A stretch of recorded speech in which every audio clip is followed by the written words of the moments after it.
Shalom. Shalom, shalom. Alright, I'm the brother Yawasab. This is Brother Rayab, shalom. This is brother Anah. Alright, and today we're going to do a class on the correct understanding of the war in heaven. Okay, because this has been butchered by the religions of the world. So we're going to show you in the scriptures exactly what that means. We're going to break down about half of Revelation, the 12th chapter, verses 1 through 11, so you get the true understanding of that.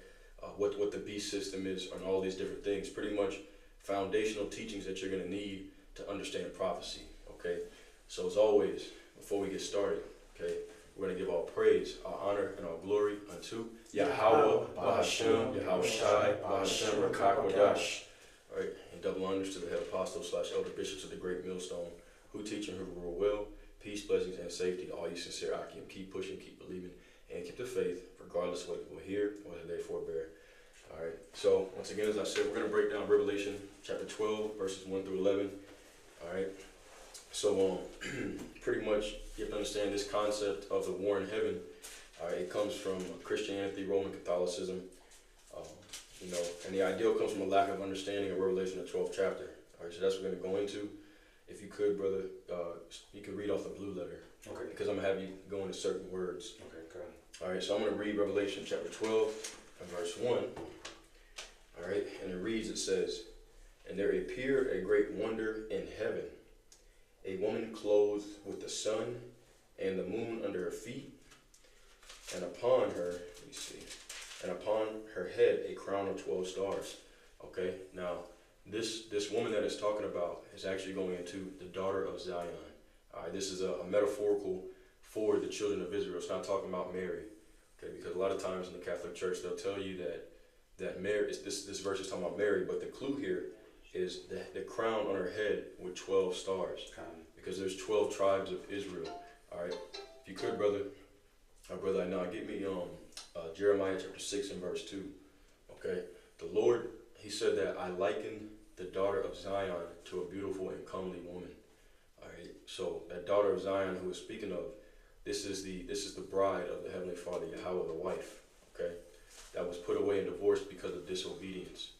So let me know when you got that scripture. You got that back on something real quick. Yep. And the where it mentions the sun and the moon, right? The sun and the moon is symbolic of wisdom and understanding, because they're lights. All right, and that main light is wisdom, knowledge, understanding, otherwise known as Holy Spirit. You know what I'm saying? You know, which you can read about Wisdom of Solomon, chapter 5, verses 5 to 6, Wisdom of Solomon 7, verses 24 to 28, and so forth. All right, and then also another precept on that. Like you said, the sun and the moon represent knowledge and understanding. It tells you in Ecclesiastes 8 and 1 that wisdom causes that man's face to shine. Right. Okay, so it's like the sun is shining on you. All right, so that's what that represents. But it's talking about the daughter of Zion, not the mother Mary. Okay. So go ahead and bring out that Jeremiah. Oh, you got it? Yeah. Okay. Cool. Jeremiah 6 and 2. I got you. Go. Yeah, this is Jeremiah chapter 6, verse 2. And it reads, "I have likened the daughter of Zion to a comely and delicate woman." Right, so that's the woman that's spoken of here in Revelation 12 and 1.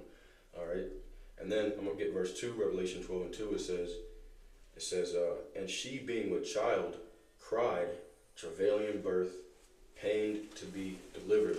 Okay, now the daughter of Zion represents the children of Israel. All right, and that pain is them pretty much being in the lowest state, catching hell here, in Babylon the Great, and then also even going back to the Greeks and the Romans. All right, and right now we're in America, Babylon the Great, which is the second leg of the Roman Empire. Okay, and we're awaiting the birth. All right, and the birth represents deliverance into the kingdom of heaven. Okay, because when a woman is in travail, when she's having those birth pains, all right, when a woman's having those birth pains, you got to suffer. But then what happens once the baby come out? Is peace, is joy, all these different things. If I could have you, brother Anah, get me Micah chapter 4, and then brother Rayab, you can get me John 16. Yeah. Let me know when you're ready. Micah chapter 4. Okay, read me verses 6 through 10. This is going to go into the birth pains that the daughter of Zion is feeling. And real quick, can I get this quick precept? Yep. It's Ezekiel going to the woman, or going to the understanding of the woman. This is the book of Ezekiel,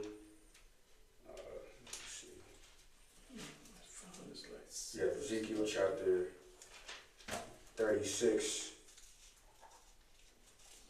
I'm sorry, verse 17. All right, Ezekiel chapter 36, verse 17. It says, Son of man, when the house of Yasharallah Israel dwelt in their own land, they defiled it by their own way, and by their doings their way was before me as the uncleanliness of a removed woman. You see that? So, because the Lord gave us that spiritual bill of divorcement by having it dispersed across the four corners, all right, out of our land, like it says in 2 Chronicles, the 7th chapter, for committing spiritual fornication, which is idolatry, worshiping other gods, which our people still do now.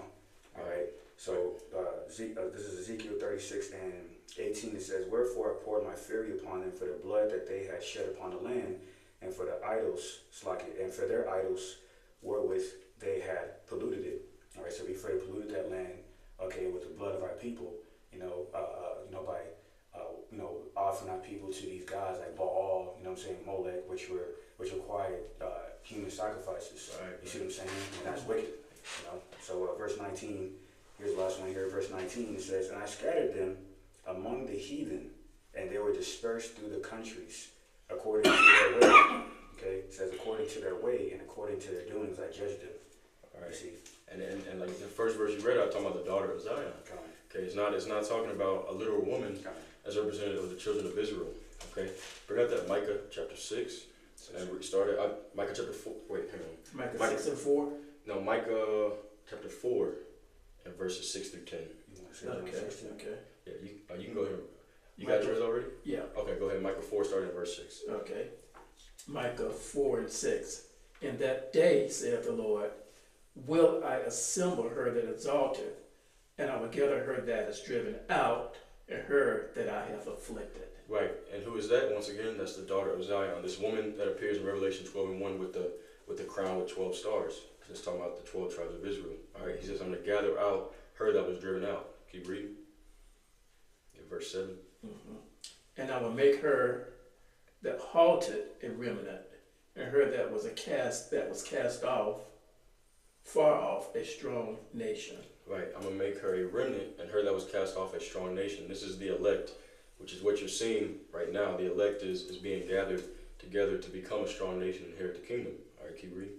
And the Lord shall reign over them in Mount Zion from henceforth, even forever. All right, yeah, give verse 9. Verse 9. Now why dost thou cry out aloud? Is there no king in thee?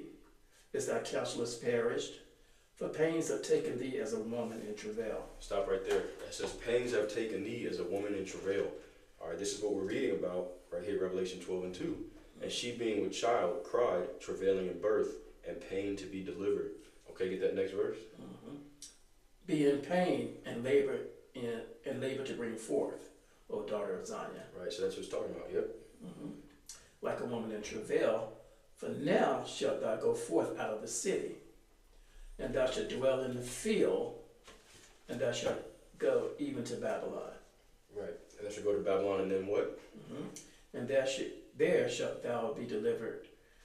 There the Lord shall redeem thee from the hand of thine enemies. Right, okay, so that's that deliverance that it's talking about in 12 and 2. It just said it. It said, you're going to be in pain as a woman that travaileth. You're going to go into Babylon, all right, which is not talking about ancient Babylon. It's talking about the daughter of Babylon, America. And there thou shalt be delivered. That's that baby being delivered, proverbially. There the Lord shall redeem thee from the hand of thine enemies. Okay?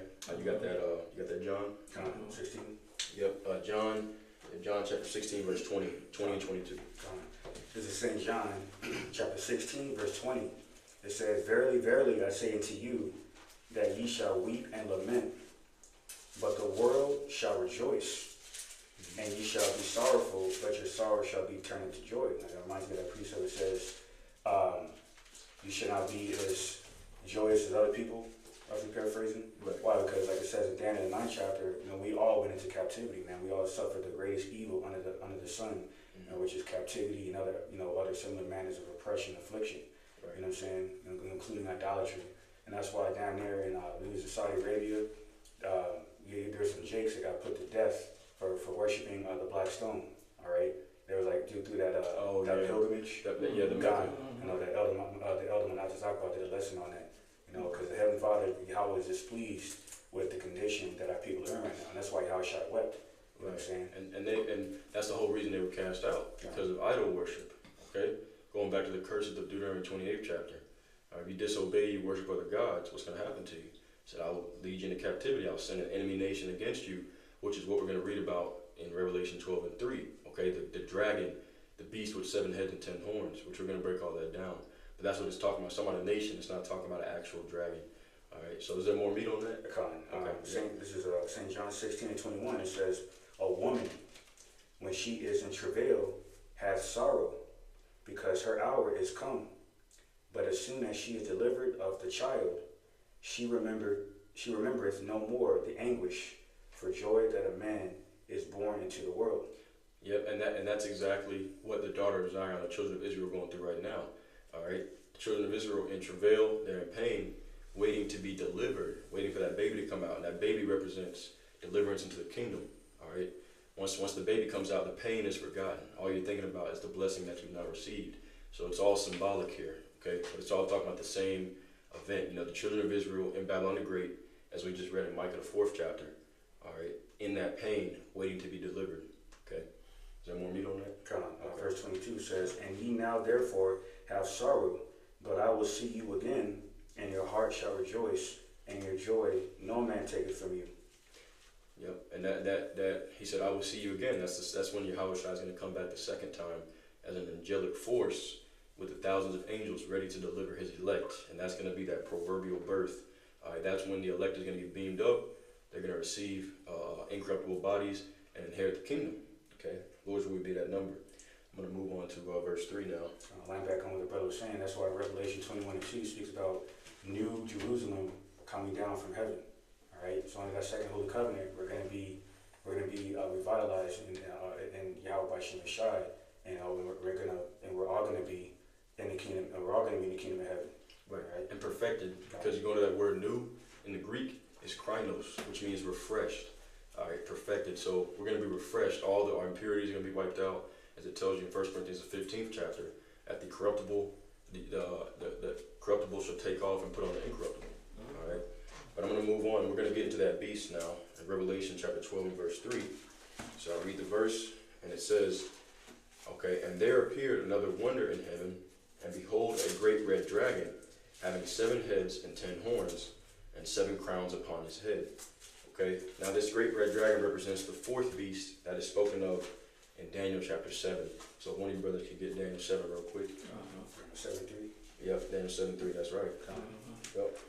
So once you let me know when you got it, I'll reread that verse again. Okay, while you're getting that, I'm gonna read the whole thing over again. Revelation 12 and 1. On back it says, and there appeared a great wonder in heaven, a woman clothed with the sun and the moon under her feet, and upon her head a crown of 12 stars. It's the daughter of Zion. And she, being with child, cried, travailing in birth, and pain to be delivered. That's the children of Israel waiting to be delivered from Babylon the Great. And there appeared another wonder in heaven, and behold, a great red dragon, having 7 heads and 10 horns, and 7 crowns upon his head. Now go ahead and read Daniel 7 and 3. Go ahead, because my phone is I'm not getting a good connection back here for some reason. Okay, I got it. That's what's going on. This is Daniel chapter 7 verse 3. It says, and 4 great beasts came up from the sea, diverse one from another. Okay, and I just want to get when it says sea, it's not talking about the actual ocean. This is Revelation 17 and 15. It tells you what the sea is. It says, and he saith unto me, the waters which thou sawest, where the whore sitteth, are peoples and multitudes and nations and tongues. So these 4 great beasts, meaning it's coming from the people of the world, okay? And the 4 great beasts, I'm going to tell you what they are. The first beast was the Babylonian Empire. All right, we had King Daniel, he went into the lion's den. You had Babylonians and the Assyrians, the Persians and the Medes. The 3rd was the Greeks, and then the 4th is the Roman Empire, which we're in the 2nd leg of that Roman Empire right now. Okay, now going back to Revelation, the 12th chapter. All right, if you could, brother, give me Daniel 7 and 17. It's going to tell you about that 4th beast. I got Daniel 7 and 17. Okay, go ahead and bring it up. Okay. Daniel 7:17. These great beasts, which are four kings, which shall rise out of the earth. Right, right. So these great beasts they're not literal, it's not a literal dragon. Okay, it's talking about 4 kingdoms that will arise out of the earth, which I just told you what they were. Babylonians and Assyrians, the Persians and the Medes, the Greeks under a man named Alexander the Great. He was the one that brought the Edomites into power. And then the fourth was the Roman Empire, which consumed the Greek Empire. Okay. Now it says somebody give me verse 9, give me 19 now. Daniel 7:19. Daniel 7:19. Then I would know the truth of the fourth beast, which was diverse from all the others, exceeding dreadful, whose teeth were of iron and his nails of brass, which devoured, brake in pieces, and stamped the residue with his feet. Right, so this is that fourth beast, the final kingdom on the earth, the Roman Empire, diverse from all the others because back then the Roman Empire took over the whole earth, and today the Roman Empire is taking over the whole earth. All right, this is the second leg of it. We're going to read about it a little bit in Revelation chapter 17, and we'll read verses 9 through 11. It says, "And here is the mind which hath wisdom. The 7 heads are 7 mountains on which the woman sitteth." Okay, the 7 heads, it represents the Greeks, the Romans, the Spanish, the French, the British, Germania Major and Germania Minor. These are the seven heads or kingdoms of the Roman Empire. All right, if you look at an old map of the Roman Empire, you can see that all this area was taken over. All right, now it says that the woman sitteth on. It tells you the woman is the great whore. All right, the beast that rose up out of the 7. So out of all those empires, the European power structure, America was that great whore that rose up out of the European power structures. America is like the baby of the conglomeration of the Roman Empire. All right. Continuing on, it says, "And there are 7 kings, 5 are fallen, okay, and 1 is, and the other is not yet come. When he cometh, he must continue a short space." So out of these 7 kings, which I just told you who they are, the Greeks, the Romans, the Spanish, the French, the British, Germania Major, and Germania Minor, okay? Out of these 7 kings, it says 5 are fallen, okay? The Greeks fell to the Romans, all right? So the 5 that fell, you had the Greeks, the Spanish, the French, Germania Major, Germania Minor, because the Roman Empire took over all of those lands. And Great Britain, or the British Empire, hadn't came into existence yet. That came into existence a little bit later on. That's the reason why it says, and of the 5 are fallen, and 1 is, and the other is not yet come. Okay, so the Roman Empire was already existed, but the Britain Empire did not exist yet. All right, and when he cometh, he must continue a short space. Why? Because the British Empire had power for a short period of time until what? Until America came into existence and pretty much became the new world superpower. So that's what that's going into. All right, verse 11, Revelation 17 and 11, it says, "And the beast that was and is not, even he is the 8th, and is of the 7, and goeth into perdition." Okay, so you have the seven kingdoms, all right, and then the one that is yet to come is the 8th. That's talking about America, and he goes into perdition, meaning destruction. Why? Because America is slotted for nuclear destruction according to the prophecies. All right, Gog and Magog and the nations of the east are going to rise up against Babylon the Great and shoot missiles upon it. So its perdition, its destruction is already spoken of. It's already written of. So that's what that's talking about. But that is the basis of the 4th beast with 7 heads and 10 horns. Okay, and then the 10 horns represent vassal states. All right, they don't have their own empires. All right, and essentially that is the EU. If you look up the Western European Union, you'll see that it started off with 10 nations. Okay, but they didn't have their own empires like the 7 heads did. They were just pretty much vassal states that gave power and more power into the beast. All right, into the European power structure. So that's what that's going into. So I just had to break that down so you understand exactly what the beast is. It's not talking about a literal beast. We just read it. It's talking about kingdoms that will rule on the earth. Okay. So continuing on. All right. It says, let's see. Let's go to verse 4. So now we understand what the beast is. Revelation 12 and 4. All right. And it reads, it says, "And his tail drew the 3rd part of the stars of heaven." Okay. The 3rd part of the stars of heaven. Because why? There's 12 tribes of Israel. And at that time, the northern kingdom was already here in the Americas, according to 2nd Ezra, the 13th chapter. But the southern kingdom, Judah, Benjamin, and Levi, they were in the Roman Empire. All right, that was when Yahushua was crucified, all these things. So it says, and the tail drew the third part of the stars of heaven. That's talking about the 3 tribes that were left over there. All right. It says, and the tail drew the third part of the stars of heaven and did cast them to the earth, meaning he stumped them out, beat them down, brought them very low. Okay. And the dragon stood before the woman, which was ready to be delivered, for to devour her child as soon as it was born. You could get me Matthew chapter 2, brother, because this is gonna talk about that. All right, the dragon, which is the Roman Empire, all right, under King Herod, Herod, all right, he was an Edomite, and he was pretty much set up to rule over the Jews at that time. The Jews just means the southern kingdom, Judah, Benjamin, and Levi. He was set up to rule over them, all right, instead of the Roman Empire. Okay. Yeah, give me Matthew 2, and let me see. Salaki, bear with me. Okay, just you can read the part where it talks about Herod seeking to devour the child. You can really probably start from the top. Okay, okay. This is in Matthew chapter 2, verse 1. It says, Now when Yahushua was born in Bethlehem of Judea in the days of Herod the king, behold, there came wise men from the east to Jerusalem, saying, Where is he that is born king of the Jews? For we have seen his star in the east, and are come to worship him. Verse 3, When Herod the king had heard these things, he was troubled, and all Jerusalem with him. Why? Because he knew that his empire was going to be compromised.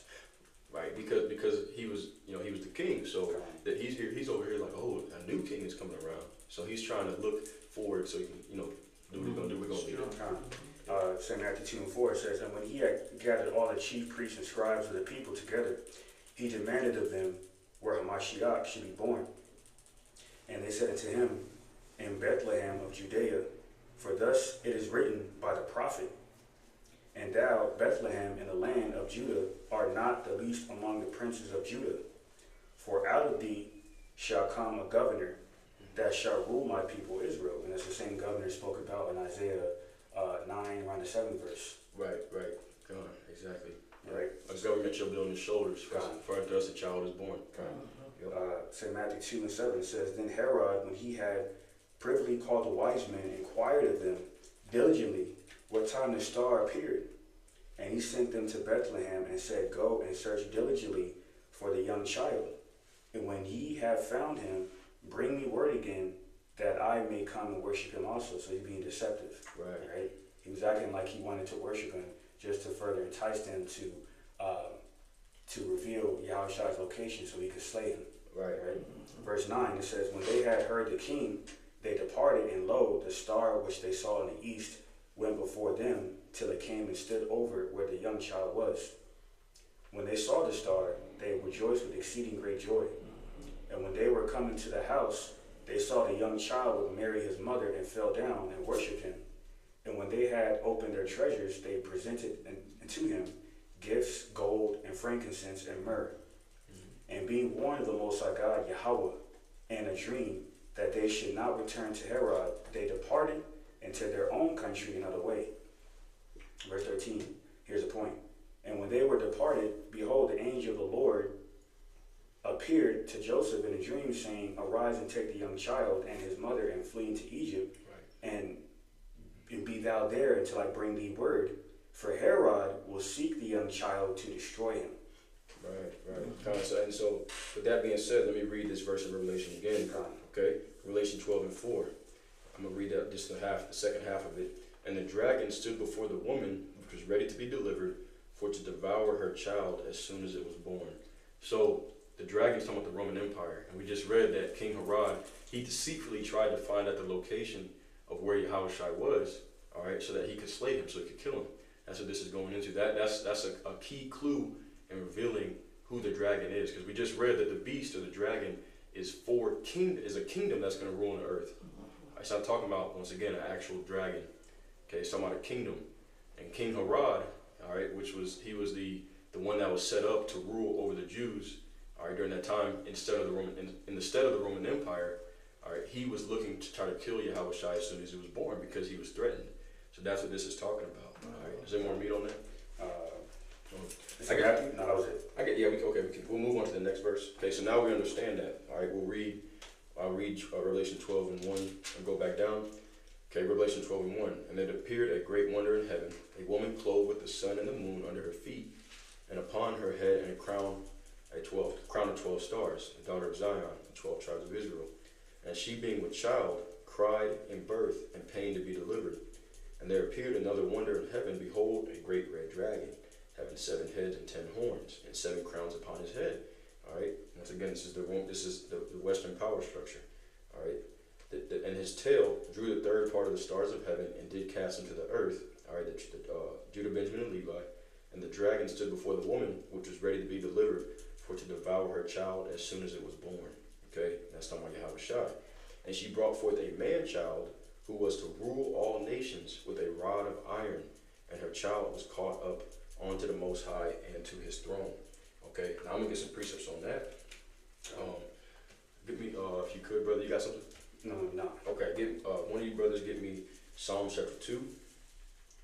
Okay, Psalm chapter 2, and then I'll get Revelation 11 and 15. So the child that was born was prophesied to rule over all the earth. All right, and that's exactly what's gonna happen when he returns. Okay, that's why they wanted to kill him. Right? They didn't realize it, but it's a spiritual thing. Okay, they can't stop the prophecies. This is Revelation 11 and 15. And the 7th angel sounded, and there were great voices in heaven saying, the kingdoms of this world are become the kingdoms of our Lord and of his anointed, and he shall reign forever and ever. So that's going to be the end result of Yahushua coming. Now, you got that Psalms, the 2nd chapter? Okay, go ahead and read me Psalms chapter 2, verses 7 through 9. Okay, because we just read, before you get that, let me read this once again. All right, Revelation chapter 12 and Revelation chapter 12 and verse 5. And she brought forth a man child who was to rule all nations with a rod of iron. All right, and her child was caught up unto the Most High and to his throne. So that's a key important part to remember, the rod of iron. Read Psalm chapter 2, verses 7 through 9. This was prophesied of in the Old Testament. Psalms chapter 2, in the 7th verse. And I will declare the decree. The Lord has said unto me, thou art my son, this day have I begotten thee. Yep. And I will declare, ask of me, and I shall give thee the heathen for thine inheritance, Right. and the uttermost part of the earth for thy possession. Now he said, I should give you the heathen for thine inheritance, and the uttermost part of the earth for thy possession. What is he going to do? Verse 9. Thou shalt break them with a rod of iron. Thou shalt dash them in pieces like a potter's vessel. Right. So we just read the same thing. That child that was to be born is to rule a nation with a rod of iron. This was prophesied of in Psalms, the 2nd chapter. All right, and it all goes back together. Now I'm going to go back to Revelation and read that verse again. Revelation chapter 12 and verse 5. And she brought forth a man child who was to rule all nations with a rod of iron. And her child was caught up unto the Most High and to his throne. Okay, so now we're going to read about that in Acts, the 1st chapter. And you could get verses 6 to 11. So Okay, Con. This is Acts chapter 1, starting in verse 6. It says, when they therefore were come together, they asked of him, saying out of wine, Lord, wilt thou at this time restore again the kingdom to Israel? And he said unto them, it is not for you to know the times or the seasons which the Father hath put in his own power, but ye shall receive power after that the Holy Spirit is come upon you, and ye shall be witnesses unto me, both in Jerusalem and all Judea and all and in Samaria and into the uttermost part of the earth. And that power is the Holy Spirit, and we have that power on a minute scale, which is how we were able to, come into this awakening as Hebrew Israelites. The book of Remembrance spoke about in Malachi the 3rd chapter. Right? And in these last days during Jacob's trouble, the Lord is going to further manifest this power that we already have, from our members. We're going to be able to manipulate the elements and whatnot, and that's what that series, Supercell on Netflix is about. Jake is, performing miracles, through spiritual power. All right, because the Lord Yahweh Shemashah is being used as his battle axe. All right, to unleash upon the wicked in these last days. All right. Acts 1:9 it says, and when he had spoken these things while they beheld, he was taken up, and the cloud received him out of their sight. Like it says in Revelation 1, around the, what is it, the 7th verse, or somewhere around there where it speaks about how the Lord is going to come back in the cloud, talking about the chariot, all right? Whom this devil Esau Edom is deceitfully declassified as a so-called UFO or UAP, all right? So that's that vehicle that the Messiah, Hamashiach Hashai, is going to descend back into the realm, all right, to make war with the dragon, okay, which is Esau Edom and his angels, his meaning messengers, which includes his 6 branches of his military and so forth. Right. All right. Yep. Can I use your phone, brother? Yeah. I just need to Google something. I think I'll keep reading. Verse 10, Acts 1 and 10, it says, and while they looked steadfastly toward heaven, as he went up, behold, 2 men stood by them in white apparel, which are the angels. Verse 11, which also said, ye men of Galilee, why stand ye gazing up into heaven? The same Yahushai, which is taken up from you into heaven, shall so come in like manner as ye have seen him go into heaven. You see that? Just like our forefathers Enoch and Elijah got translated, is the same way Yahushua got translated into the heavens, man. Mm-hmm. Okay? And Yahushua is going, and the angels are telling the men of Galilee the same way. The angels were telling the men of Galilee, why are you marveling at your Messiah ascending to the heavens ascending rather to the heavens when he can descend back the same way? Okay, I mean he's gonna come back in a fathership, a chariot. Okay, that cloud that is spoken about here. You know. Come. Yeah, I mean, that's it. Okay. Yep. So we just read that he ascended up into heaven, all right, to his throne, just as it says here in Revelation 12 and 5. Now we're going to get the next verse, Revelation 12 and 6. And the woman fled into the wilderness, where she had a place prepared of the Most High, that they would feed her there 1,260 days. Okay, now I'm going to break down what that means.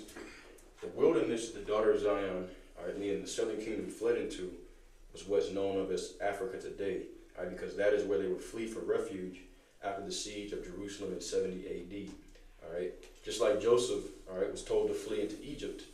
Also because the southern kingdom looks similar to the Hamitic nations, the quote-unquote African nations, so we blend in. All right, many eventually fled to what's known of as West Africa, which we confirmed with historical documents such as the Negro Land map, which I've actually got pulled up. All right, so when the children of Zion, when they fled out, they went into what's known of as West Africa today. I'm gonna prove that.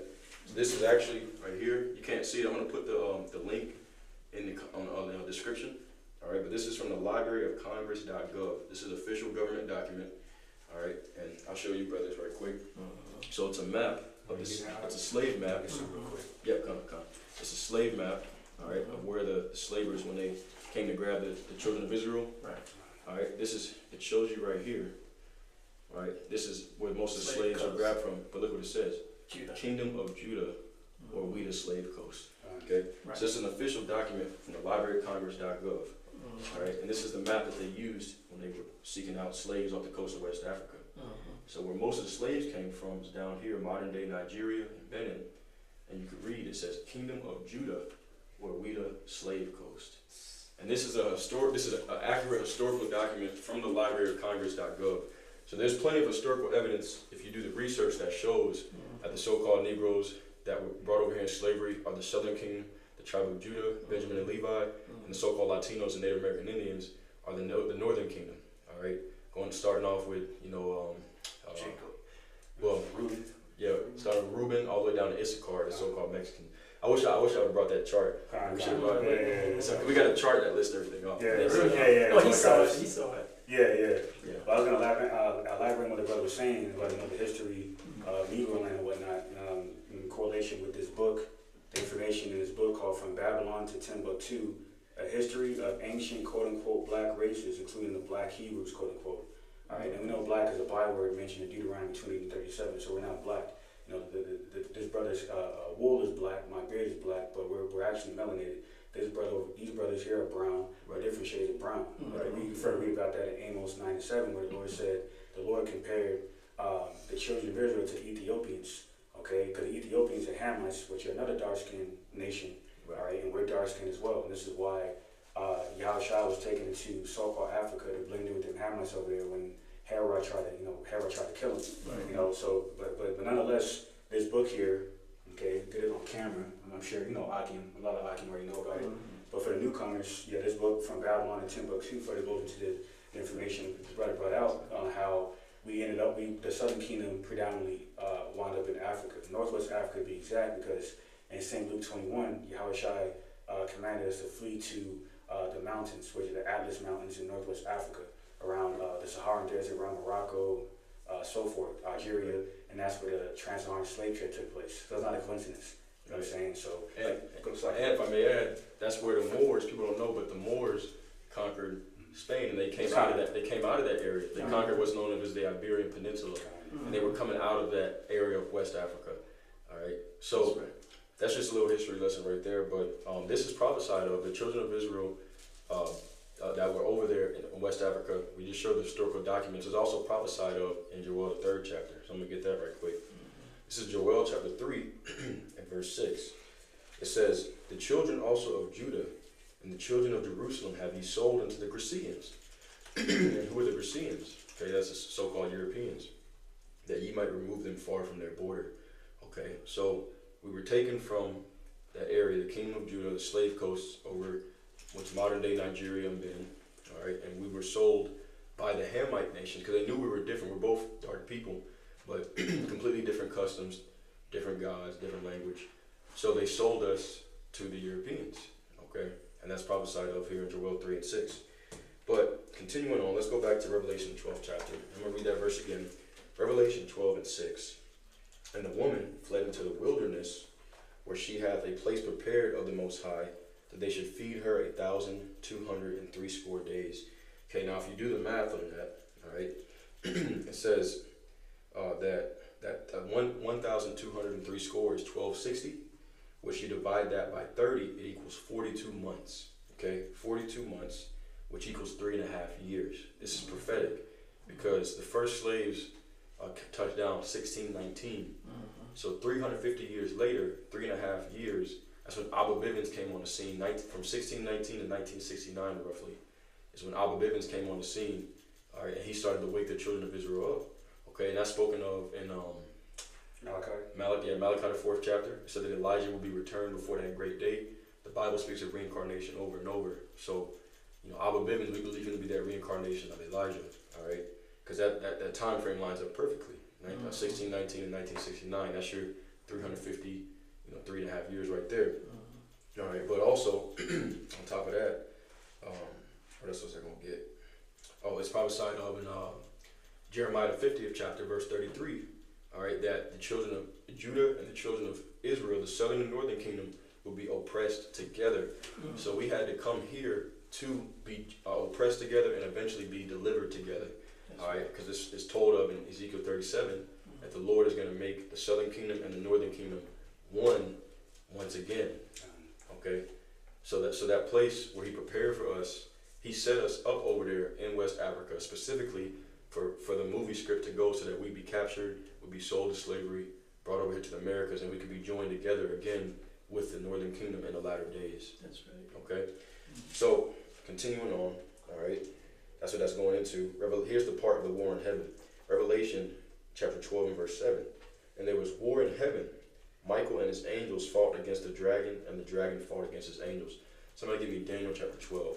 Okay, now we just proved that the woman is talking about the children of Israel, all right, and that the dragon is talking about the Roman Empire. Okay. Okay. Yep. So the war in heaven. First, you must understand that heaven and hell are conditions played out on earth. All right. And let me get this right quick. Okay. This is Lamentations chapter 2 and verse 1. Okay. Heaven and hell are conditions that are played out on earth. And I got a few scriptures to prove that. Lamentations chapter 2 and verse 1. It says, "How hath the Lord covered the daughter of Zion with a cloud in His anger, and cast down from heaven unto the earth the beauty of Israel, and remembered not His footstool in the day of His anger." So we see here the daughter of Zion was cast down from heaven to the earth, but it's not, once again, this is a conditions played out on earth. Okay, it wasn't, the daughter of Zion, the children of Israel were not literally cast out of heaven, that physical heavens, they were cast out of their rulership. Right? Because you read Deuteronomy 20th chapter, "If you obey me, you will be a ruler over the nations. If you disobey me, you will be cursed." So that's what this is going into, Lamentations 2 and 1. But I just had to establish that, all right? And then also, it tells you that in Matthew 11:23. But go ahead and get that Daniel 12 verse 1. I got a quick precept. Yep. Going into the brother mentioned about hell, having the healthy conditions on earth to prove that. This is the book of Proverbs, chapter 15, verse 24. It says, "The way of life is above to the wise, that he may depart from hell beneath." And that's the hell that we're in, all right? The conditions that were played out on earth of our of the curses that the Lord Yahweh, the Heavenly Father Yahweh bestowed upon us for deliberately, blatantly transgressing kind, Right. transgressing law, statutes, commandments. So this is our hell. That's why 2 Peter, the 3rd chapter, goes into Esau, Edom's heaven, which is his condition of rulership, being destroyed by the Messiah and the angels. I got another precept to back that up. And All right. Daniel 12 and 1. Okay, we'll get that next. This is Psalms chapter 16 and verse 9. Actually, I'll read 8. "I have set the Lord always before me. Because he is at my right hand, I shall not be moved. Therefore my heart is glad, and my glory rejoiceth. My flesh also rests in hope. For thou wilt not leave my soul in hell, neither wilt thou suffer thine Holy One to see corruption. Thou wilt show me the path of life. In thy presence is fullness of joy. At thy right hand there are pleasures forevermore."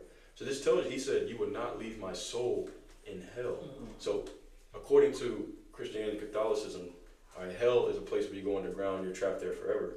That's not what the scripture's talking about. And I actually got a lesson I'm going to do on that later. You know what? I did a lesson on that too. Yeah, so I won't really go into it, but I don't want to get too off topic. We're going to go back to that Daniel chapter 12 and verse 7. Okay, so it tells you, so it tells you, that, it's like your Revelation 12 and 7, it tells you there's a war in heaven. Okay, what is this going into? Give me Daniel 12 and 1, either one. Daniel 12 and 1. "And at that time shall Michael stand up, the great prince, which standeth for the children of thy people. And there shall be a time of trouble, such as never was since there was a nation, even to that same time." Right, stop right there. So he says, "At that time shall Michael the great prince stand up for the children of thy people, and there shall be a time of trouble, such as was never seen on the face of the earth." This is what Yahushua was speaking of in the time of the end, in Matthew the 24th chapter. When the disciples, they said, "When shall be the end?" All right, when shall be the end of the world? Okay, and he said, "Marvel not, for there's going to be great tribulation, wars, rumors of wars." This is the time it's talking about. "At that time shall Michael the great prince stand up for the children of thy people." Okay, all right, keep reading. "And at that time thy people shall be delivered, every one that should be found written in the book." Okay, right. So what it is the archangel Michael, and Yahushua is going to be down here too. We can get that in Revelation, the 19th chapter. All right, if you can go ahead and move on to that. Okay. Actually, you hold Daniel 12, and if you could give me Revelation 19, Yahushua. Yeah. Because it said everyone that is written in the book of life, shall be delivered at that time. So this is talking about a future event. Okay, and this is talking about Yahushua, Michael the archangel, coming down to deliver and to protect the elect in that time period. It's not talking about a literal war in heaven. It's talking about Michael going to war with the dragon, meaning the Roman Empire, all right, and with the help of the angels to do what? To deliver the elect. Okay, this is talking about during the time of the Great Tribulation, also known as Jacob's trouble. That's what it's going into. That's that war in heaven. Okay, so it's metaphorical, all right, but not even really, because the angels will literally be down here protecting the elect. All right, and also when it says war in heaven, it's also talking about the skies. Okay, because it tells you, and we're going to get that in Revelation 19th chapter. It tells you that when Yahushua comes down, that all the nations of the earth are going to stop fighting each other to try to go to war against what they think was an alien invasion, which is really Yahushua and the angels. Okay, and it's literally going to be a war in the skies, because they're going to be, have their fighter jets trying to shoot at the quote-unquote UFOs, and it tells you what he's going to do. It says he's going to utterly wipe them out and destroy them. It says this in 2nd Ezra, the 13th chapter, which I'll get that one. And then if you got Revelation 19, we could read about it at verse 11 through 14, and then 19 and 20. Okay? Yeah. All right. This is Revelation chapter 19, verse 11. It says, "And I saw heaven opened, and behold, a white horse, and he that sat upon him was called Faithful and True, and in righteousness he doth judge and make war." Okay. Yep. Verse 12, his eyes were as a flame of fire, and on his head were many crowns, and he had a name written that no man knew but he himself. And those crowns are symbolic of the rulership of the heathen that he's going to Take make war with. Right, all the nations of the world. Right. Verse 13 says, and he was clothed with a vessel, and he was clothed with a vesture dipped in blood, and his name is called the Word of God. And like it says in St. John 1:14, Yahweh Shai is a word made manifested in flesh. Incarnated. That's right. God. Yep. Revelation 19:14 says, and the armies which were in heaven followed him upon white horses, clothed in fine linen, white and clean. And out of his mouth goeth a sharp sword, that with it he should smite the nations, and he shall rule them with a rod of iron, and he treadeth the winepress of the fierceness and wrath of Almighty power. Right. Shah, can you get Revelation? 1. No, Revelation. What is it? I'm gonna come back to me. Okay, Go ahead. but Okay. so it says that the armies of heaven followed on white horses. It's not talking about literal horses. Revelation 2:16. A horse is representative of a vehicle. Back then they had buckets and chariots and all that. They didn't have cars and planes like we do. So it says a white. It's talking about the horses. It's talking about the vehicles of the angels. I'm gonna prove that. Okay, this is Revelation 1:7. It says, "Behold, he cometh with clouds." So in this verse, it's talking about horses, but here it's talking about clouds, because these are the vehicles of the angels. And every eye shall see him, and they also which pierced him, and all the kindreds of the earth shall wail because of him. Even so, amen. So this is Yahushua coming with the angels and going to war with the dragon, all right, which is the Roman Empire and all the nations of the earth that are joined unto it. Okay, that whole confederacy that is spoken of in Psalms 83rd chapter, that joined up against the children of Israel, which are the Lord's people. Yeah, that's why Revelation 16 it mentions how right before around Revelation 16:21 mentions it prophesies how right before these people get destroyed, they're gonna blaspheme the Lord, because the Lord's gonna put the idea in their mind that they're getting ready to be destroyed.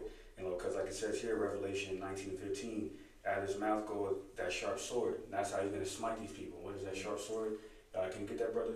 In Revelation 2:16. Yeah, for some reason my phone That's all ain't right. bringing it Yeah, up. I'll bring it up. Get a connection. Here, go. It's Come, coming okay. now. Give me one. I got it already. Go ahead. Come, Go ahead. Revelation 2:16, it says, "Repent, or else I will come unto thee quickly, and will fight against them with the sword of my mouth."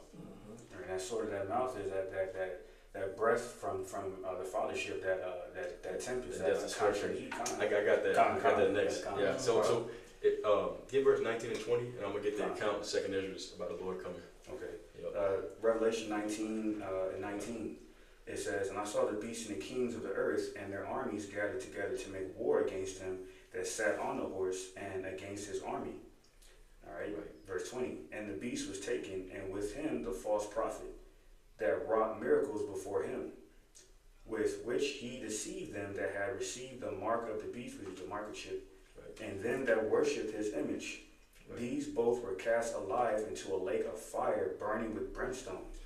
So this what we're reading about, this is the war in heaven, because the Yahushua is going to come with thousands of angels, all right, probably millions.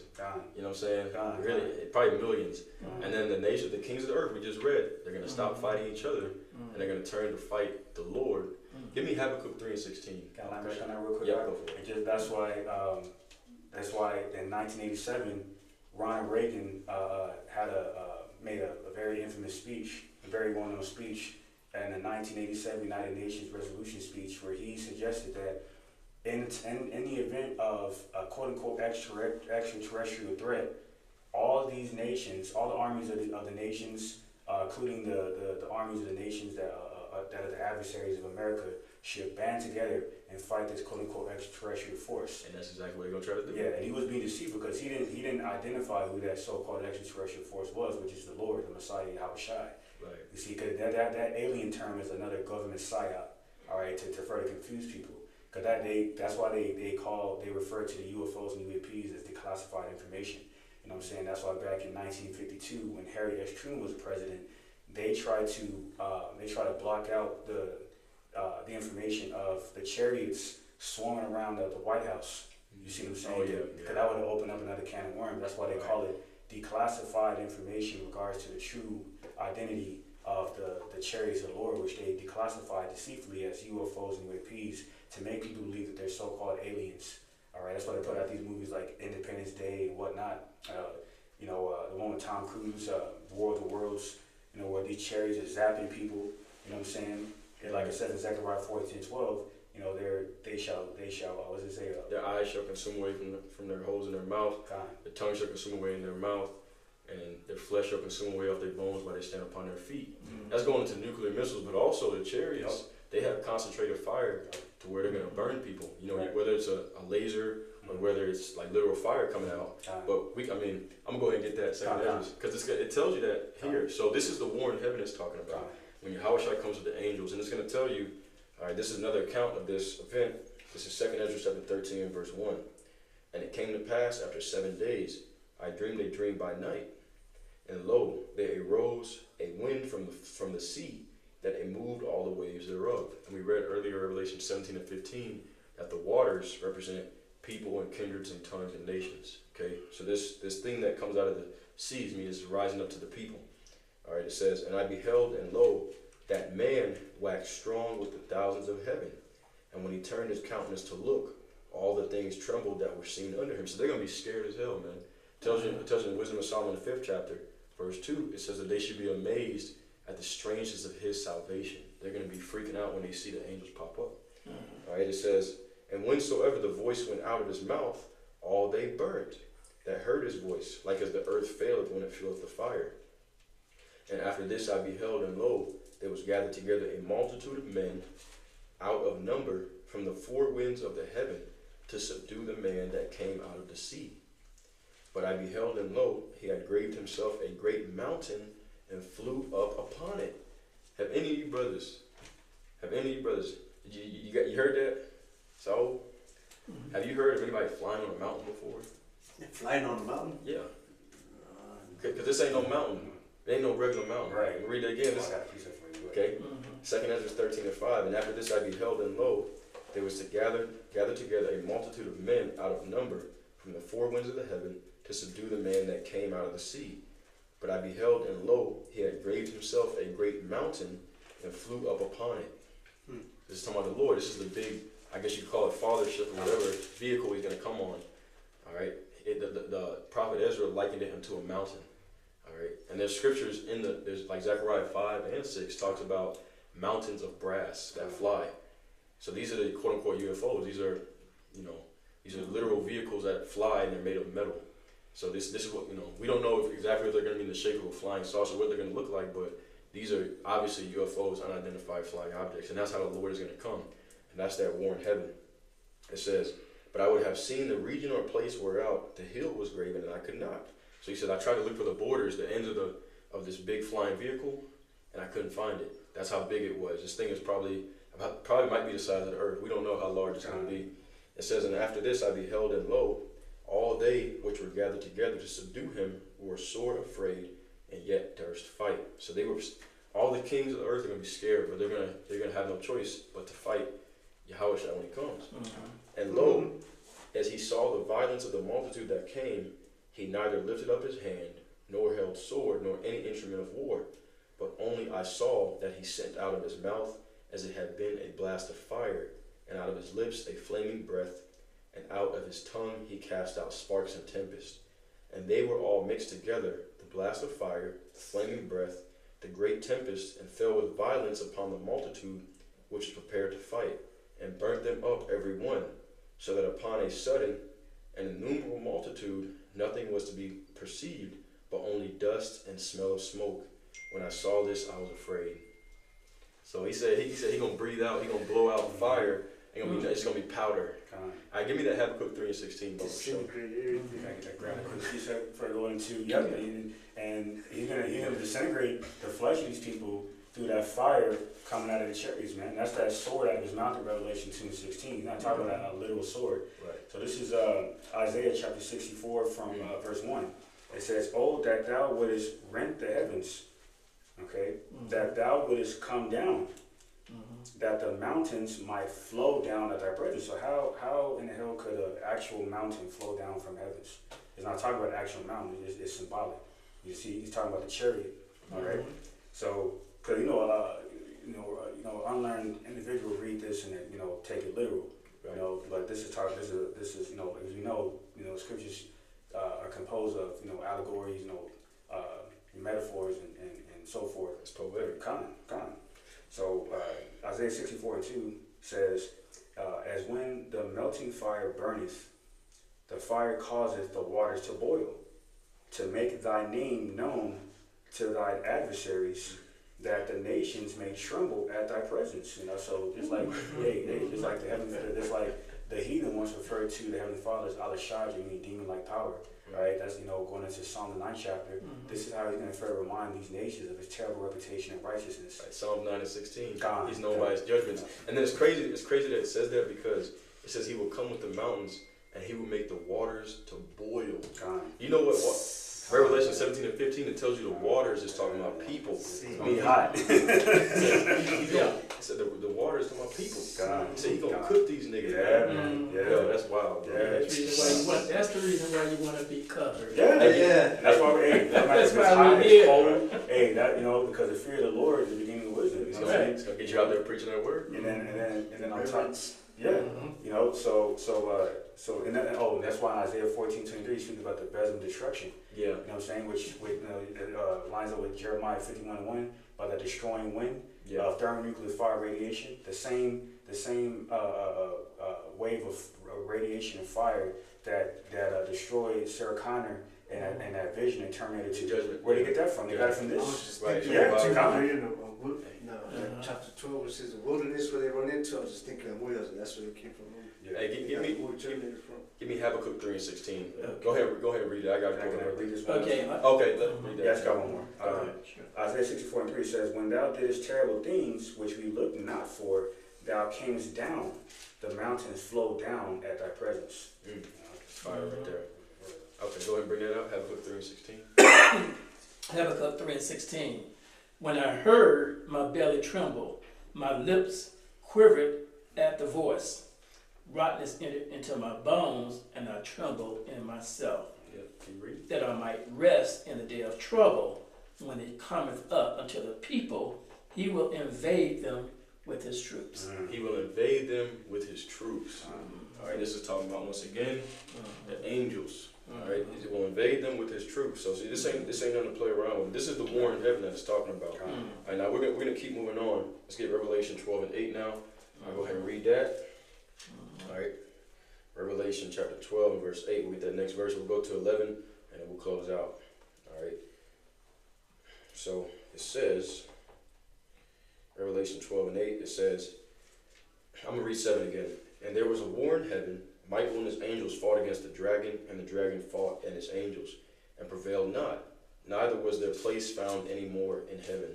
Okay, and why is that? Okay, because heaven represents rulership, a kingdom. So the kingdom of Esau, the kingdom of the Roman Empire, and all these heathen nations are going to be completely wiped out when the Lord comes. But also, their what's it called? Their military weaponry, their aerial fighters, and all that stuff is going to be completely wiped out as well. They're not going to even have the technology and the knowledge anymore to be able to fly planes and all that kind of stuff. All right. Now it says, verse 9. Okay, Revelation 12 and 9. It says, and the great dragon was cast out, an old serpent called the devil and Satan, which deceiveth the whole world. All right. So now this also gives you understanding going all the way back to Genesis, because remember, all right, the dragon is talking about is not even talking about an actual dragon or a serpent. It's talking about the Roman Empire. So through the reincarnation, all right, Esau, which is also Cain, are the sons of the wicked, just like we're the sons of the righteous. Esau was all the way back there in the Garden of Eden with Adam and Eve. It was a man that deceived Eve. Because I'm talking about an actual talking serpent. So it's all allegory. It goes in people's heads because they don't understand the parables. But let me read that again. Revelation 12 and 9. And the great dragon was cast out, that old serpent called the devil and Satan, which deceived the whole world. It's talking about a nation of people, actually. All right, and he was cast out into the earth, and his angels were cast out with him. Okay, and now I want to get a precept on that. So that word angels, give me Psalms 91, brother. Give me Psalms 91, and then I need Psalms 34 and 7. Okay, so what do angels represent? Angels represent protection. All right, So the angels of the beast system, or Esau, that were cast down and destroyed, that's talking about his gift, his spiritual blessing, which is his protection, the protection of the sword. Which, let me know when one of you brothers got that Psalms 91. Okay, give me 1 second. Okay, I'll pull it up very quick. Okay, Okay. not bad. No, you good, you good. So this is the book of Psalms, chapter 91, Okay. and you give me Psalms 34. Sure. Come. All right, Psalms 91 and verse 10 and 11. Okay, just to show you what angels really represent. All right, you go to that word angel. It can mean an actual angel, but it could also mean a messenger or a prophet. All right, and you go into the blue letter definition of it. So this is Psalms 91 and 10. It says, "There shall no evil befall thee, neither shall any plague come nigh thy dwelling."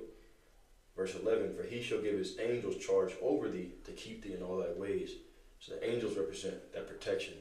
Okay, and you got that Psalm 34? Come. Okay, we'll get Psalm 34 and 7. Come. This is the book of Psalms, chapter 34, verse 7. It says, "The angel of the Lord, Yahweh, by Hashem Yahushai, encampeth round about them that fear him and delivereth them." You see? And that's why in 2 Ezra 5 and 1, in similar precepts, goes into how the vast majority of the world, including those in Revelation 13:3, whose name is written in the earth, will marvel at this beast system, are not going to be protected by the angels of the Lord Yahweh by Hashem Shai for the simple fact they don't fear him. Right? That's why they indulge in our manners of madness and wickedness, like sodomy, you know what I'm saying, whoredom, okay, you know, in consuming unlawful foods, and you name it, man, everything that's unlawful, they indulge in. Why? Because that's why America, Babylon the Great is the golden city, all right, symbolic of the place of prosperity that attracts all these other nations to come over here and you know, indulge in this wine of fornication, okay, of this horror, which is that Western philosophy. You know what I'm saying? I want to make a quick point as well. Mhm. Okay, the Heavenly Father is spiritual. Right. All right, the Heavenly Father is spiritual, but Esau is a physical man. Yeah. Okay, it tells you that in the scriptures. So the same way that we, as the hopeful elect, all right, that we're looking to have that spiritual mark of exemption, the Tawah, all right, which that Tawah means mark of exemption, spoken of in Ezekiel 9:4. That's right. Okay, that's a spiritual mark. Right. Esau's mark of the beast is a physical mark that he's going to put into your hand or on your forehead, as it tells you in Revelation 13 to 16, right? It's the same thing with his angels, okay? We're looking for the protection of the spiritual, of the Archangel Michael, you know, Yahweh Shai, the top angel, and then also, of course, you know, all the other angels that can be down here protecting the elect.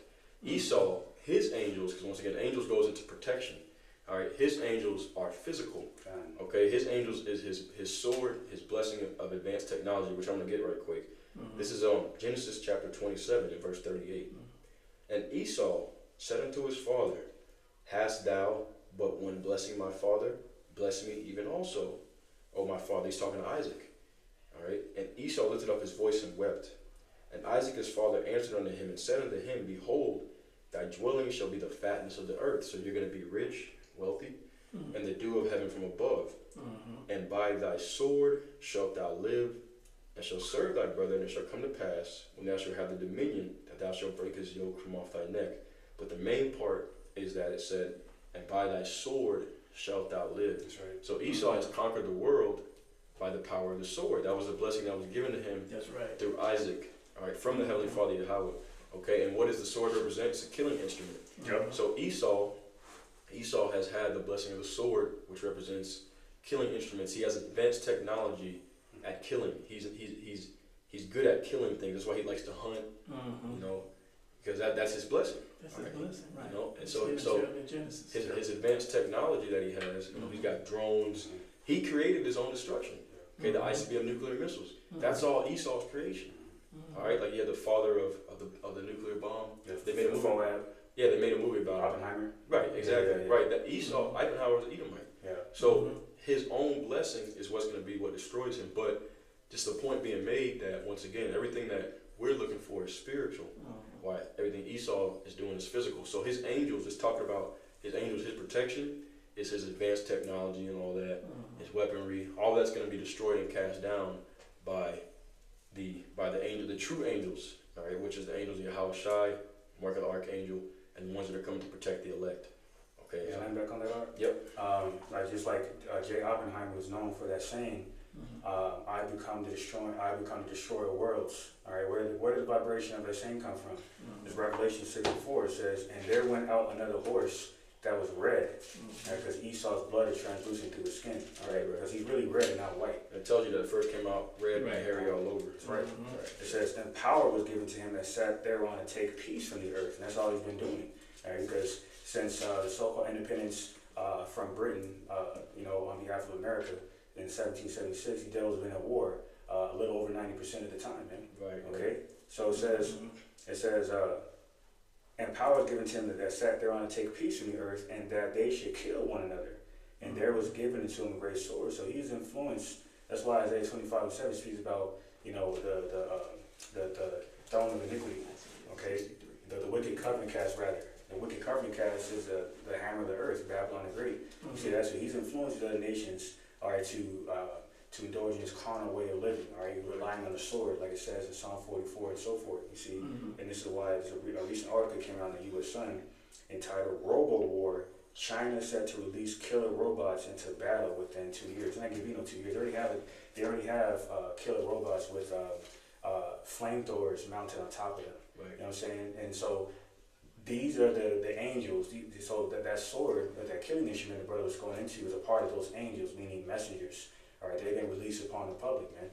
Okay, including drones, killer robots. All right, you name it, man. They're gonna open up the kitchen sink, so to say, on this world. Right. Why? Because the Wicked League has something called the Georgia Guidestones. All right, and that basically is the aspect of their agenda where they want to eliminate. What's that like? They want to like 500. One third of the population. Yeah. Yeah. So they want to kill off 1/3 of the world's population. So the number was like 500,000. But then it ended up getting destroyed a few years ago. Which we believe is by the angels. But either way, this devil and these other nations can release these angels amongst them, upon each other and the public. Right. They want to depopulate this world because China is another World Economic Forum partner. So they're in on the New World Order agenda too, but they have a quarrel with Esau. Okay, yeah, that's because it's all prophetic. But they're all in confederacy. At the end of the day, they're all in confederacy, and they all have taken on, part of that blessing that Esau had, which was the power of the sword. Advanced weaponry for killing. All right, and that's the reason why we're gonna need the protection of Yahweh and the angels, because without that, we're gonna be destroyed. It tells you that in Psalm the 91st chapter. It tells you that 1,000 shall fall at thy right hand, and 10,000 at thy left, but the plague shall not come nigh thee. Only because the angels, the true spiritual angels, are going to be protecting the elect. That's the only reason why. That's why I Which said you read about in Daniel 12:1. I was going to like that because that's why I say Matthew 24 says, if the Lord Yahweh Shem Shah will not to speed up these times, there will be any flesh to be saved. If he did not shorten the times, For the elect. but they should be shortened for the sake of the elect. That's right. All right, I'm going to move on. Daniel chapter, Revelation chapter 12 and verse 10, and we'll get these last two verses to close out. Okay, it says, and I heard a loud voice saying in heaven, now is come salvation and strength, and the kingdom of our God, all right, and the power of his anointed, for the accuser of our brethren is cast down, which accused them before our God day and night.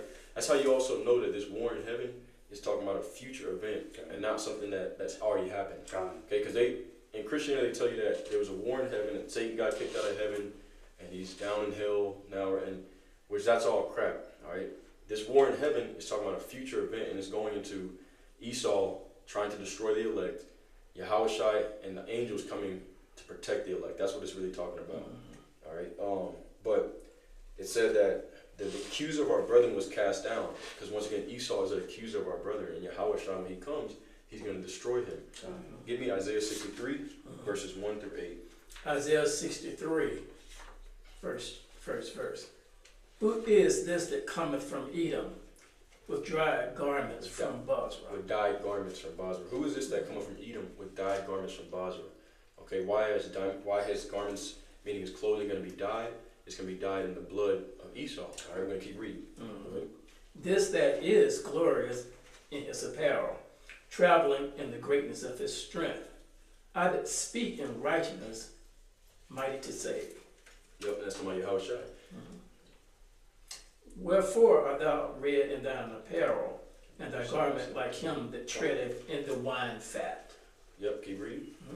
I have trodden the winepress alone, and of the people that were none with me. For I would tread them in my anger, and trample them in my fury. and their blood shall be sprinkled upon my garments, and I will stain all my raiment. Right. She said, their blood shall be sprinkled upon my garments, and I will stain on my raiment. So his garments are dyed with the blood of Bozrah. Bozrah is the chief city of Esau, Edom. Okay, keep reading. Read on down to verse 8. Okay. For the day of vengeance is in mine heart, and the year of my redeem is come. Stop right there. All right, and we'll end it there. The day of vengeance is in mine heart, okay, and the year of my redeemed is come. So at the same time that the elect is going to be redeemed, the Lord's also going to exact vengeance on Esau and the heathen nations, okay, which is a key part of the gospel that you're never going to hear about in these churches, okay, because they're not going to tell you the 100% truth. That's right. When the Lord comes, he's coming to lay down these heathen nations, to exact vengeance on the devil of the earth, Esau, Edom, and he's going to redeem his people all at one time, okay, and it tells you exactly what it's going to be. He's going to smash out Esau, which is the ones that's ruling over the earth right now. Yep. I'm gonna get this last verse and we'll close out. This is Revelation chapter 12 and verse 11. So now you should have a good understanding of the war in heaven. It says, and they, meaning the elect, overcame him, which is talking about Esau, by the blood of the Lamb and by the word of their testimony, and they loved not their lives unto the death. Okay, so how did they overcome? By the blood of the Lamb?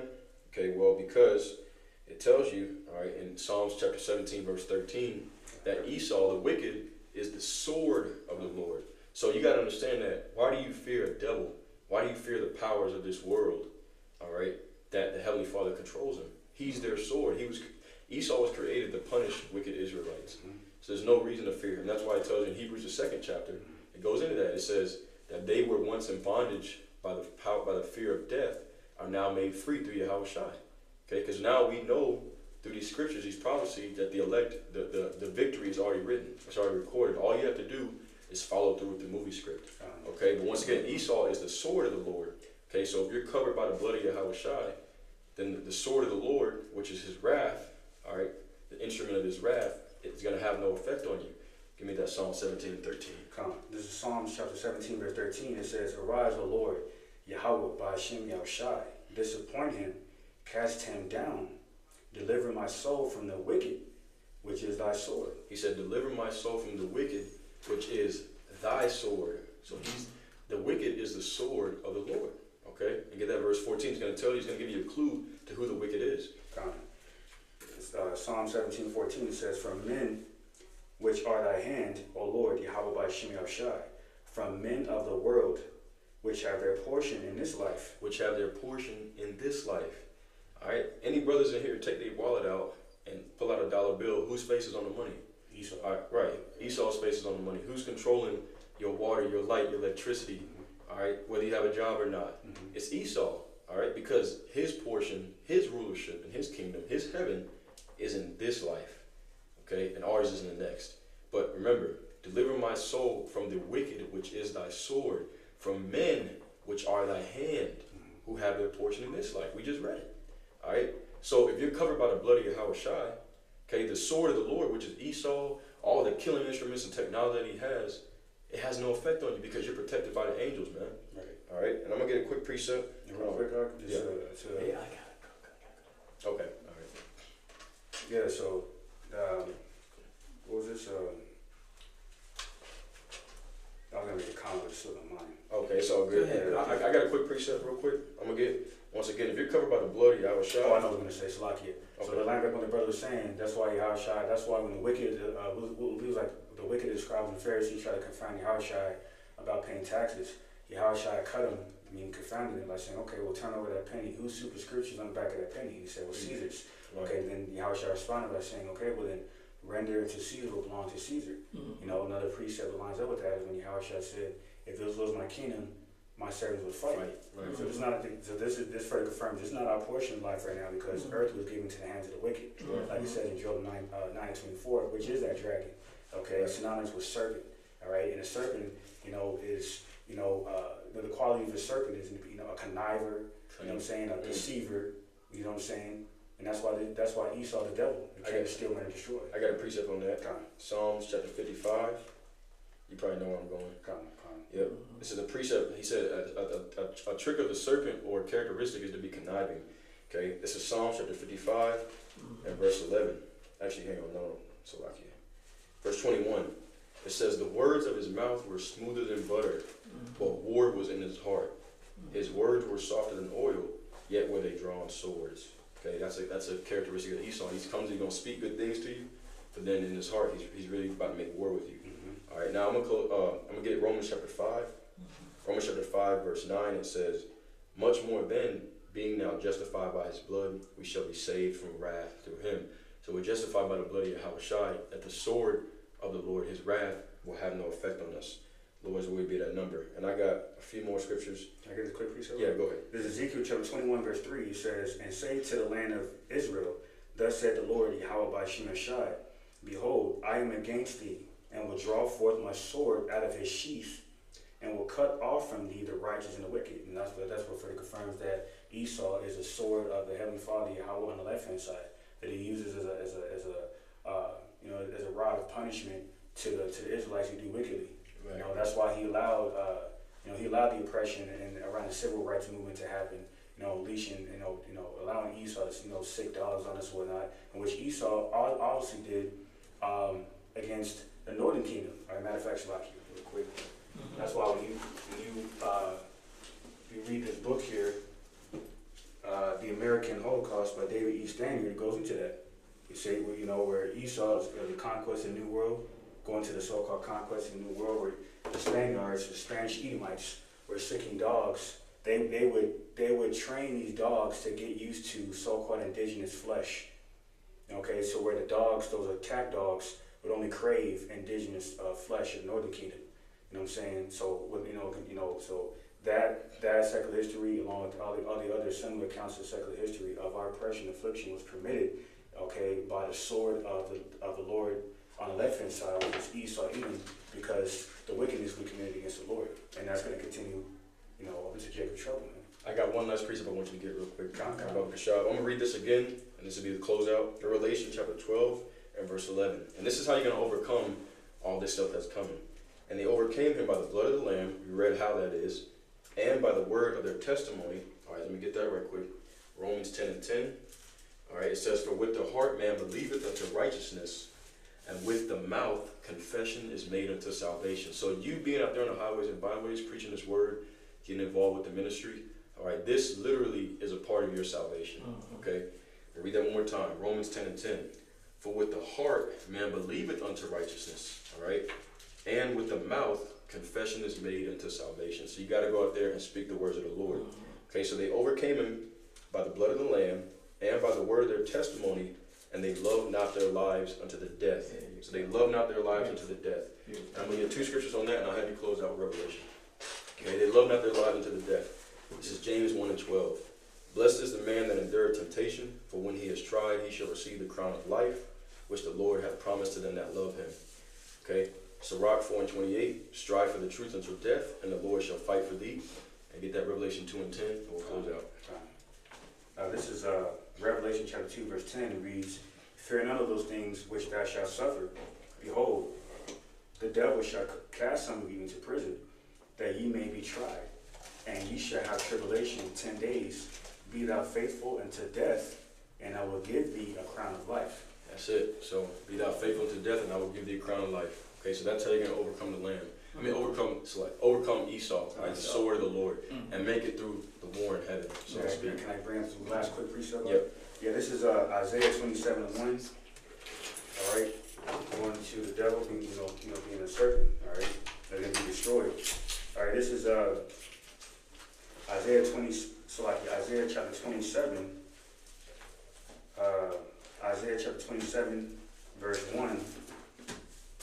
In the NLT, it says, in that day the Lord, Yahweh by Shemashah, will take his terrible swift sword and punish Leviathan, the swiftly moving serpent, the coiling, writhing serpent. He will kill the dragon of the sea. Now, we know Leviathan, okay, is a sea creature that Esau referred to in his Hollywood movies as Godzilla. That's an actual creature that exists, okay, and there's more than one of them. So, but it's not talking about the actual creature Leviathan. It's further symbolism of this serpent, this crooked serpent okay, Esau, Edom, self-proclaimed white man, that conniving, subtle, demonic serpent, okay, who is covetous, lascivious, okay, to the point where he's developed a scarcity mindset.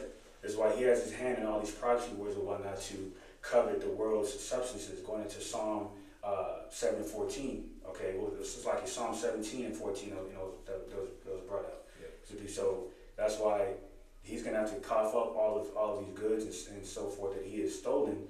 Okay, like it says in Sirach 10 and 8, I believe it is, it says, for riches gone by deceit, the king shall be translated to another, man. Right, which is going to be Jacob. And, Lord's will would be that remnant, that elect, that the kingdom is transferred over to.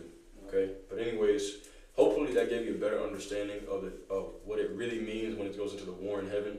Just a quick summary. All right, it's talking about the true war in heaven is talking about Yahushua, all right, the archangel Michael, and the rest of the angels making war with the beast. All right, which is today it's America, NATO, and the EU. All right, and then all the conglomerate of nations around the world, the kings of the earth, they're going to try to join up forces to go against Yahushua when he comes. That's what it's really talking about. That's the war in heaven. That's right. Okay, and we read on how to escape that. Okay, you're going to overcome by the blood of the Lamb, your testimony, all right, and loving not your lives unto the death. I mean, you have to be willing to give up anything and everything for this truth, because that's what it's going to come down to. All right.